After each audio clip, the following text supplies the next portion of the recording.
The Heart of the Thorns expansion for Guild Wars 2 releases in a little more than a month, and if you're watching this video, then maybe you're still on the fence. Should I upgrade to Heart of Thorns? For the record, I love Guild Wars 2 and have for many years. I even reviewed it and gave it a 9. I think Guild Wars 2 is easily one of the best MMORPGs available, regardless of region. But chances are you already have the game if you're watching this video. ArenaNet boasts Heart of Thorns as being as sizable and influential as the Eye of the Thorn expansion was for the original Guild Wars. Eye of the North has high praise, so it seems to be a promise to live up to a lot, as it should. With a base minimum $50 price tag, this expansion should be amazing. The important question is, what does that $50 get you? Seemingly more endgame oriented content, which is something Guild Wars 2 kinda struggles with. First is the Mastery system, which is a progression system beyond level 80 that allows you to master new abilities like hang gliding in the jungle, or tearing bark off heavily armored Mordrum, or building new collections that earn precursors to a legendary weapon, as they describe. I assume hang gliding is the closest we're getting to a mount, but actually seems quite useful. However, still you have to get to a high up area to even be able to use it. They wrote, when you train the gliding mastery, you'll have the option to soar freely through the treetops to escape dangers that await you on the jungle floor, and use the air to your advantage in combat against certain foes, which sounds cool. Maybe a new boss fight mechanic using the hang gliders. I'm not sure how practical it'll be or how ridiculous it'll look, but if they can pull it off, then I'm all for it. They also mentioned masteries do away with traditional gear and level grind, allowing you to overcome greater challenges and creating truly meaningful endgame progression. I would assume that's where the whole precursor thing comes in. Basically, you'll be able to craft precursor weapons for legendary weapons. There are 3 collections you must complete. They describe the first as being about the hunt, proving your fighting ability, and when you complete this collection, it'll give you a recipe to craft an untradeable exotic weapon. The second collection involves doing your research, basically talking to a bunch of different people and proving your ability at the crafting workbench. Completing this unlocks another recipe to refine your base precursor into its next iteration. The third and final collection will have a collection mission based on the themes of the legendary weapon you're building to. The example they give is Moot. Since its theme is partying, you'll participate in a range of activities that include dancing with world leaders, setting off fireworks for the spirits of the wild, and sampling delicacies and libations from around Tyria. I'm reading this off the website. I'm not making this shit up, okay? I'm not trying to show you I'm a poet or share my deep thoughts. This is really what they wrote on here. They could have just put bullshit in oversized font and I would have got it. This might be the most I've ever felt mocked. I mean, this is even worse than when I was little and my parents would try to get me excited about bullshit like going to school or going up to grandma's for a week in cold as fuck nowhere Canada where she ain't got no internet. But, you know, I ain't even mad, bro. I ain't tripping about it. Anyway, once you're done with this last whack-ass collection, you'll get a recipe to craft the last iteration of the precursor, and bear with me here, they will all be updated to use new skins that look much like the legendary weapons they'll one day become. So you don't actually have the legendary yet. No sir, that would have been too easy, okay? You still have to gather the required materials to craft gifts that will eventually be given to Zomeros at the Mystic Forge, who in return will give you your goddamn legendary at long last. Finally, that is a lot of dragging your beaten, bloodied, and just worn out corpse along before they finally reward you with what you've been waiting for. I mean, it is a legendary after all, but it comes off more as extra hassle for the sake of longevity being sold as extra content. It makes me sigh more than it makes me excited is really the point I'm trying to make about it. Heart of Thorns will launch with 39 unique endgame mastery tiers in 7 tracks. They also wrote, learn the languages of the jungle's inhabitants, bounce off of mushrooms and leap to incredible heights and previously unreachable locations, and master combat techniques that will help you survive against the Mordrum forces. Who wrote this? Because they put and in there way too many fucking times, right? So it just kind of seems like a lot of crazy shit, but mostly passives. It's said that the masteries will greatly help you in the Heart of Maguma, which is the new personal storyline for Heart of Thorns, and will house some of the most challenging combat in the game, or so they say. Next, they added the Maguma Jungle, which is a new area exclusively featuring new enemies and the new threat to Tyria, the Mordrum, which follow the newest dragon to have awakened, Mordremoth. The Mordrum originated from the Sylvari and are now trying to bring the Sylvari race under its control, which I think will bring upon a growing intolerance and hatred towards Sylvari, seeing as the Mordrum were kind of seeded from them. Hi, I'm editing the video now. This is a real quick cut. I just wanted to say sorry because that was indeed a pun. I did not realize it when I was making the video, but I'm not going to go back and change it now. That was just the best word I could think of to use, and they're plant people. It's seeds. Jokes make themselves. So that could be a really cool narrative that I hope ArenaNet will further develop. The map features a lot of vertical space to fully use and abuse the hang glider and bouncing mushrooms and all of that.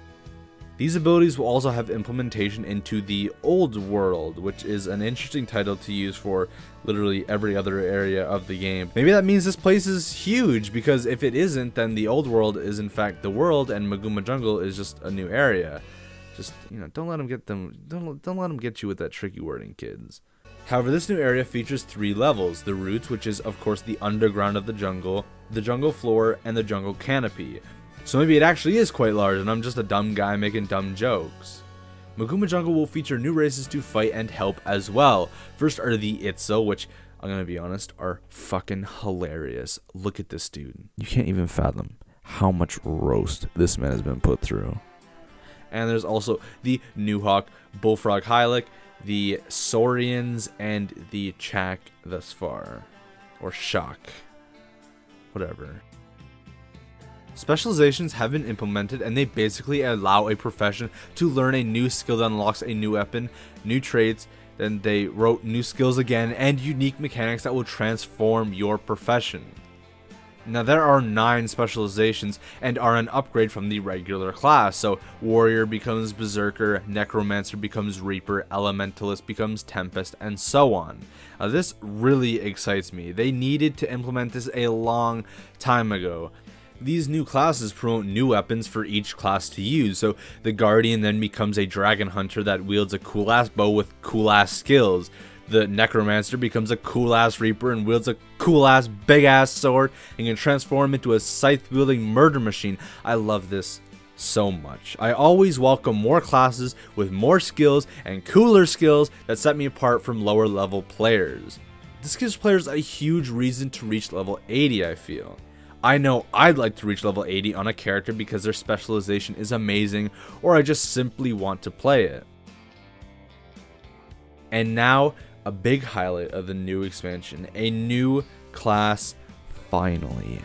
I feel like with a new class should have come a level cap increase, but I guess you can't get it all. The new class is the Revenant, who can wield a mace in their main hand, axe in their offhand, a sword in either hand, a hammer, a staff, or a shield. The Revenant also has 4 stances: Legendary Dwarf stance, Legendary Demon stance, Legendary Assassin stance, and Legendary Centaur stance. These stances will change what abilities are displayed on the skill bar and are apparently meant to be very visual, so much so you can actually determine what stance, or legend as they're called, is being called upon by the unique skill look.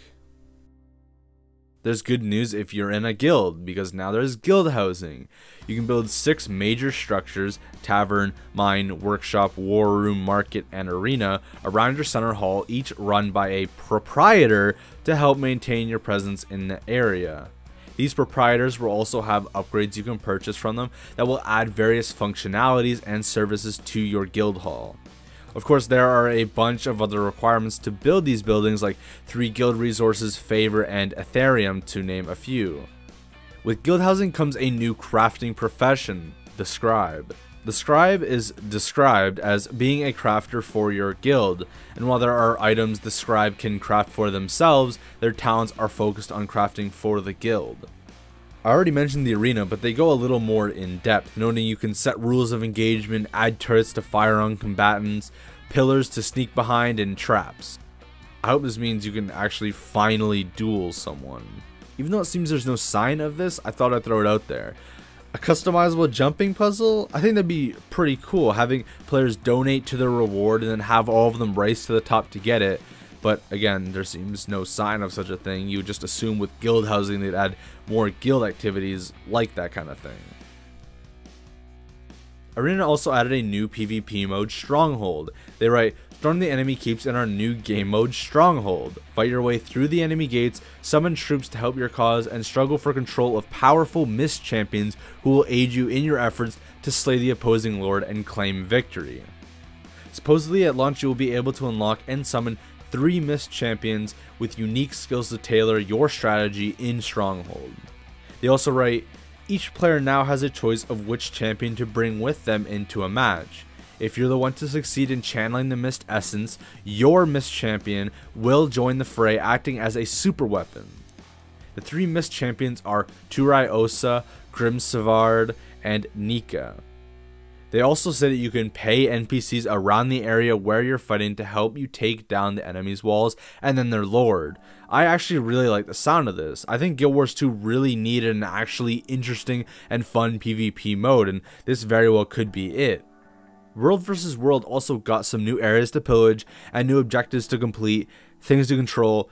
I mean, it's World vs. World. Nothing monumental is being changed here. However, they did add that guilds can now claim and defend objectives in World vs. World from other guilds, and if they are successful in their defense, they will become stronger, get more upgrades, that sort of thing. And now we get into something that really intrigues me, raids. The raids in Guild Wars 2 will be 10-player instance elite dungeon raids. And now, ladies and gentlemen, boys and girls, raids will earn you the pieces to build legendary precursor armors, which can be forged into legendary, heavy, medium, and light armor sets. And will have the same stats as ascended gear. That's some pretty hype shit. I'm all about looking more badass and getting more badass stuff, so I'm 100% approving of this. The fractal max level has also been increased from level 50 to 100. You can craft a freaking legendary backpack. However, they say nothing about how much space is actually available in it. I assume probably more than enough. They finally add some other notes like ascended salvaging and more sub-objectives similar to achievements and jumping puzzles. That's it. That's all I could find about Heart of Thrones that might give you an incentive to buy it or not, and put it all here for you to easily listen to, because who wants to read? I don't. I did, but I don't. Either way, Heart of Thorns has a $50 US price tag, and for what you get, I would say, no, don't buy Heart of Thorns yet. Look, I bought Guild Wars 2 for $50 and I got hundreds of hours of fun from it. They gave a shitload of content for a mere $50 one-time purchase, which is great. I just don't see that the content matches the price. Is this a whole another game here? Another 400 plus hours spent in just this new area doing these exclusive things? I really can't see that. But look, there's only so much I have seen and so much I can read. Maybe the expansion is worth the $50. I just don't see it yet. Wait until it comes out and all the chums buy it and show you the final product. The only people who should or even want to pre-order this or buy it for its $50 price tag right away are people in active guilds and who play every day or almost every day and have that commitment. If you don't and you're just a regular player like me, I say wait 2 months until December and hope it goes on sale. But don't let what I think sway you completely. If you like the amount of content you get for the price, then it doesn't much matter whether I'm going to be buying it. It matters if you're going to have fun. That's it. That's all I got for this video. Thanks for watching. I hope you enjoyed it. Are you going to buy Heart of Thorns? Let me know. Am I fucking dumb? Let me know. And I'll see you on the next video.